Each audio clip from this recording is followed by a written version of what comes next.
दोस्तों नमस्कार। World approach YouTube channel में आप सभी का स्वागत है। विनायक दामोदर सावरकर ये वो नाम है जिसके कारण आज भी राजनीति में गर्माहट बनी हुई है।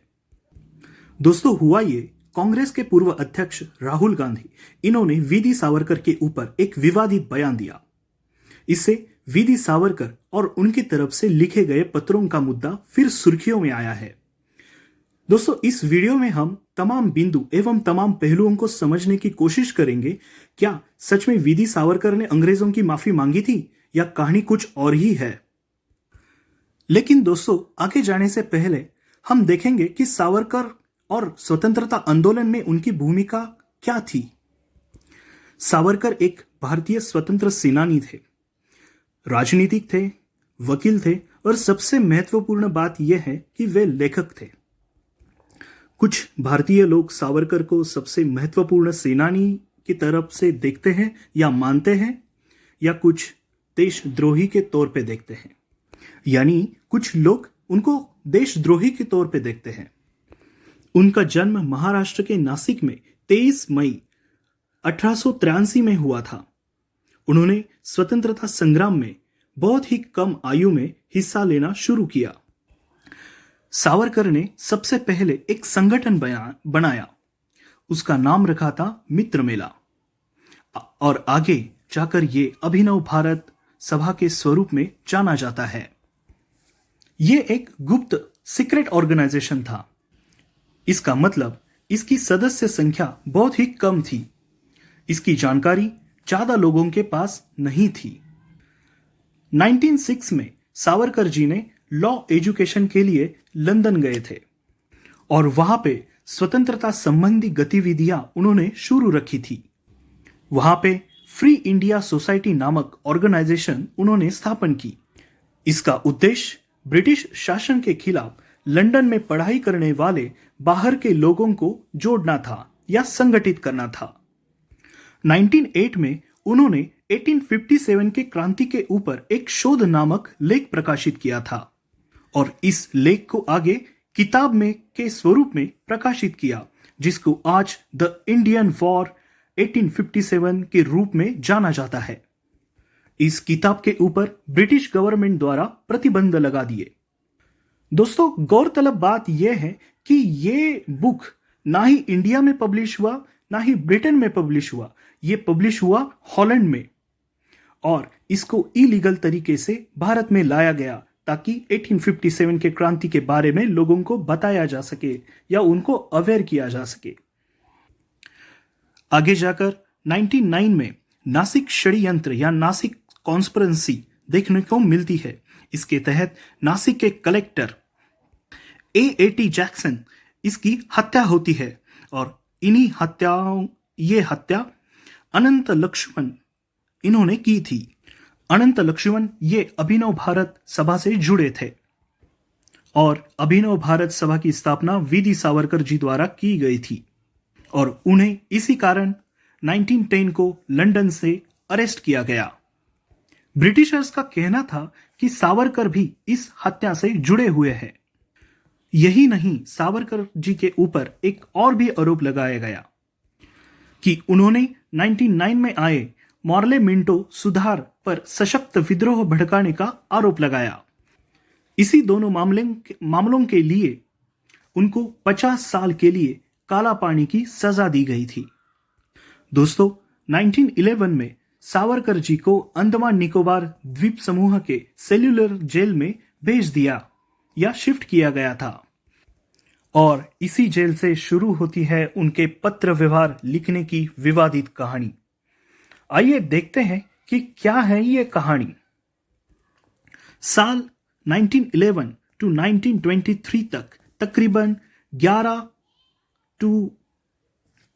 या 12 वर्ष के दौरान जेल में वो रहे थे और ऐसा कहा जाता है कि इसी ही 12-13 वर्षों के अवधि में उन्होंने 8 दया याचिका लिखी थी या मर्सिव पिटीशन लिखी थी। और गौरतलब बात यह भी है कि इसके कुछ सबूत हमें देखने को मिलते हैं। उन्होंने पहली याचिका 1911 में दायर की थी, लेकिन पहली याचिका ब्रिटिश सरकार के द्वारा खारिज की गई। लेकिन ये बात भी महत्वपूर्ण है कि इसके बारे में आधिकारिक कोई दस्तावेज या कोई डॉक्यूमेंट्स हमको नहीं मिलते हैं। और दूसरी याचिका वो दाखिल करते हैं 1913 में, और इस पिटीशन के डॉक्यूमेंट्स उपलब्ध है। और इसकी भाषा या इस पिटीशन की भाषा निवेदन पर खेद से भरी हुई है। उन्होंने स्पष्ट शब्दों में लिखा था कि मेरी गलती हुई है और मैं सही रास्ते पे चलने के लिए तैयार हूं। मैं आपको बताना चाहूंगा कि इन पत्रों की अलग अलग व्याख्याएं हैं। इस पत्रों को लेकर अलग अलग लोगों का अलग अलग दृष्टिकोण है या उसे देखने का नजरिया अलग अलग है। इनमें एक पक्ष कहता है कि सावरकर ने लिखी दया याचिका एक सामान्य और रणनीतिक दृष्टिकोण है, जिसे स्ट्रैटेजिक मूवमेंट का एक प्लान बताया जाता है। दूसरा पक्ष यह कहता है सावरकर जी देशद्रोही थे। लेकिन दोस्तों, हम इस विवादों को विस्तार से देखेंगे। पहले विरोध में क्या कहा जाता है, इसके तर्क क्या है और इनके बारे में लोगों का कहना क्या है, यह हम देखेंगे। सावरकर जी के विरोध में कहा जाता है कि उन्होंने भारत के स्वतंत्रता संग्राम को एक प्रकार से धोखा दिया है, और उन्होंने जो पत्र लिखे हैं इसके तहत वे अपनी खुद की स्वतंत्रता के ऊपर ध्यान दे रहे हैं, ना कि देश की स्वतंत्रता के ऊपर। और इसी पत्रों का लाभ उन्हें मिलता है, जैसे जेल में क्लर्क या तेल डिपो में उनको शिफ्ट किया जाता है। सावरकर जी को जेल में क्लर्क के रूप में दोस्तों नियुक्त किया गया था। जब वे जेल से रिहा होने वाले थे तो इसी अवधि के दौरान उन्हें जेल में सुपरवाइजर के तौर पर नियुक्त भी किया गया था। इसके अलावा कई लोग सावरकर जी के ऊपर ब्रिटिश सरकार की मदद करने का आरोप भी लगाते हैं कि सावरकर जी जेल से बाहर आने के बाद स्वतंत्रता आंदोलन को लेकर उन्होंने कोई महत्वपूर्ण भूमिका नहीं निभाई, बल्कि उन्होंने सांप्रदायिक तनाव को बढ़ाया या बढ़ाने का प्रयास किया। और इसके कई उदाहरण दिए जाते हैं। जैसे 1937 में सावरकर के ऊपर राजनीति न करने की शर्त रखी थी, और ये शर्त हटने के बाद उन्होंने हिंदू महासभा का अध्यक्ष नियुक्त किया गया था। हिंदू महासभा का अध्यक्ष रहते हुए उन्होंने दिसंबर 1937 में हिंदू महासभा के अहमदाबाद के वार्षिक सत्र में एक बयान दिया। उन्होंने कहा कि इंडियन सब कॉन्टिनेंट में हिंदू और मुस्लिम दो अलग राज्य होने चाहिए या दो अलग देश होने चाहिए। यानी उन्होंने दो अलग देशों की धारणा या द्विराष्ट्र सिद्धांत का समर्थन किया। इसे टू नेशन थ्योरी भी कहा जाता है। 1923 में रत्नागिरी के जेल में रहते हुए उन्होंने एक किताब लिखी जिसका नाम था हिंदुत्व। इस किताब में उन्होंने अप्रत्यक्ष तौर पर यह कहा कि भारत के दुश्मन ब्रिटिशर्स नहीं है बल्कि मुसलमान हैं, और इसी कारणवश लोग कहते हैं कि उन्होंने धार्मिक मतभेद बढ़ाने का काम किया। लेकिन यहां पे बताना यह भी महत्वपूर्ण है कि इस किताब में उन्होंने अप्रत्यक्ष रूप में यह कहा है, प्रत्यक्ष रूप में इसके कुछ भी एविडेंसेस हमको नहीं मिलते हैं। आपको बता दें कि सावरकर के ऊपर महात्मा गांधी की हत्या में शामिल होने का भी आरोप लगाया जाता है। जब गांधी की हत्या के बाद चार्जशीट दाखिल की तो उनके ऊपर यह आरोप था कि वे इस षड्यंत्र में शामिल थे। दोस्तों, ये हमने विस्तार से देखा कि सावरकर के ऊपर या विरोध में क्या कहा जाता है या क्या तर्क दिए जाते हैं। अब हम ये देखते हैं कि सावरकर जी के पक्ष में क्या कहा जाता है या उनके साइड से क्या तर्क दिए जाते हैं। भारतीय इतिहासकार विक्रम संपत जी ने सावरकर के ऊपर एक बायोग्राफी लिखी थी। इस किताब में मुख्य तौर पर सावरकर के विरोध में जो बातें किए जाते हैं, एक प्रकार से उनको जवाब देने का काम किया है और इसीलिए ये किताब प्रकाशित की गई थी। इसी किताब में विक्रम संपत जी बताते हैं कि सावरकर ने जो याचिकाएं दायर की या पत्र लिखे, वे क्षमा याचिका नहीं थी, बल्कि वे एक सामान्य कानूनी याचिका थी। क्योंकि उस दौरान जो पत्र या याचिकाएं लिखे जाते थे, वे एक कानूनी उपकरण माना जाता था, यानी उनको एक कानूनी उपकरण माना जाता था, लीगल इंस्ट्रूमेंट के तौर पर देखा जाता था। और इस लीगल इंस्ट्रूमेंट का अधिकार उस समय के सभी पॉलिटिकल प्रिजनर्स को मौजूद था, यानी सब पॉलिटिकल प्रिजनर्स इस प्रकार की याचिका दाखिल कर सकते थे। तो सावरकर जी एकमात्र भारतीय स्वतंत्र सेनानी नहीं थे जिन्होंने इस प्रकार की याचिका ब्रिटिश सरकार को दाखिल की थी। आगे विक्रम संपत ये भी कहते हैं कि उस समय सचिंद्रनाथ सन्याल, बाल गंगाधर तिलक, श्रीपाद अमृत डांगे, जिन्होंने बाद में सीपीआई की स्थापना की थी, इस तमाम हस्तियों ने इस लीगल इंस्ट्रूमेंट का इस्तेमाल किया था या उपयोग किया था।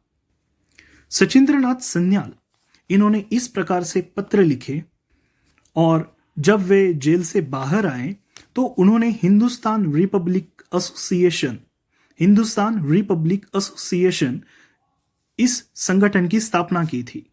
आपको बता दें, हिंदुस्तान रिपब्लिक एसोसिएशन ने भारतीय स्वतंत्रता संग्राम में महत्वपूर्ण भूमिका निभाई है।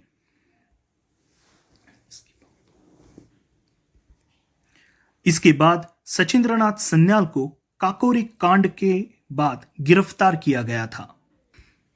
तो जाहिर सी बात है कि इस प्रकार के पत्र लिखने की एक प्रथा थी, वे रणनीतिक हिस्सा था या रणनीति का हिस्सा था। उस समय एक ऐसी धारणा भी थी कि यदि कोई इस प्रकार से पत्र नहीं लिखता तो वो अपना संपूर्ण जीवन जेल में व्यतीत करता है या कर सकता है, और क्रांति जेल में रहकर नहीं आती दोस्तों, क्रांति लाने के लिए जेल से बाहर आना होता है। और इस प्रकार से सावरकर के पक्ष में तथ्य दिए जाते हैं। और इसके अलावा और एक धारणा ऐसी है कि सावरकर और ब्रिटिश सरकार, इनके बीच कुछ गुप्त सहमति थी, लेकिन एक पक्ष यह भी कहता है कि इस प्रकार से सावरकर और ब्रिटिश सरकार में कोई गुप्त सहमति नहीं है या नहीं थी। और मान लो अगर कोई गुप्त वार्ता होती भी तो सावरकर जी इसका जिक्र नहीं करते, लेकिन उन्होंने अपने एक किताब जो कि मराठी है, मराठी संस्मरण माझी जन्मठेप, और जेल में हुई तमाम गतिविधियां उन्होंने पत्र में लिखी है या उसका उल्लेख किया है। अगर ब्रिटिश गवर्नमेंट और सावरकर जी के बीच में कोई सांठगांठ होती तो ब्रिटिश गवर्नमेंट सावरकर के ऊपर राजनीति न करने का प्रतिबंध क्यों लगाती? क्योंकि सावरकर जी को जेल से रिहा किया गया तो उनके ऊपर 5 साल तक राजनीति न करने या राजनीति में शामिल न होने का प्रतिबंध लगाया गया था, और आगे जाकर यह प्रतिबंध 13 सालों के लिए बढ़ाया था। 1936 तक राजनीति न करने का प्रतिबंध लगाया गया था। और गांधी हत्याओं को लेकर भी उनके ऊपर जो आरोप लगाए जाते हैं, तो आरोप के खिलाफ ये कहा जाता है कि गांधी हत्या में उनके ऊपर कार्यवाही हुई थी और कार्यवाही के बाद सावरकर जी को रिहा भी किया गया था, क्योंकि सावरकर जी के खिलाफ कोई भी सबूत नहीं मिला था। यहाँ पे एक बात विशेष है कि गांधी हत्या में जो चार्जशीट दाखिल हुई थी उसमें 8 लोगों का नाम था या जिक्र था। उनमें सिर्फ एक व्यक्ति को ही रिहा किया गया और उसमें थे वीडी सावरकर। दोस्तों, अगर हम बैलेंस अप्रोच के तौर पर देखें तो इस बात का इनकार नहीं किया जा सकता कि सावरकर एक भारतीय स्वतंत्रता संग्राम में सबसे महत्वपूर्ण इंपॉर्टेंट व्यक्तियों में से एक थे। और यह भी सच है कि उन्होंने ब्रिटिश सरकार को कई याचिकाएं लिखी थी और वो एक व्याख्याओं का विषय है। इतिहास दोस्तों, एक बात हमेशा ध्यान में रखो, इतिहास हमेशा व्याख्याओं का विषय रहा है, क्योंकि क्षमा याचिका किसी के लिए गलत साबित हो सकती है या किसी के पक्ष के लिए वो रणनीति का हिस्सा हो सकती है। क्योंकि सावरकर के बारे में अपना अपना तर्क देने वाले लोग दोनों साइड पे आपको मिलेंगे, क्योंकि आखिरकार ये सब इंटरप्रिटेशन का ही खेल है। लेकिन स्वतंत्रता संग्राम में उन्होंने जो भूमिका निभाई है उसको नकारा नहीं जा सकता। लेकिन उनके ऊपर जो आरोप है कि वो सांप्रदायिकता फैलाते थे, तो इसके सबूत और उनके जो कई बयान हमको किताबों से मिलते हैं या प्राप्त होते हैं। और इसी आरोपों से सावरकर जी को बचना इतिहास, वर्तमान और भविष्य में शायद मुश्किल हो जाता है। लेकिन दोस्तों, मैं आपको एक बात बताना चाहूंगा कि राजनीति अपने जगह पे है, लेकिन सबसे महत्वपूर्ण होता है तथ्यों पर आधारित बात करना या तथ्यों के आधारित चलना। और कभी भी आपका दृष्टिकोण ये न्यूट्रल होना चाहिए, बैलेंस होना चाहिए। तो ये कहानी शांतिपूर्वक सुनने के लिए थैंक यू सो मच। अगर आपको ये वीडियो अच्छा लगा तो please do subscribe. Thank you for that.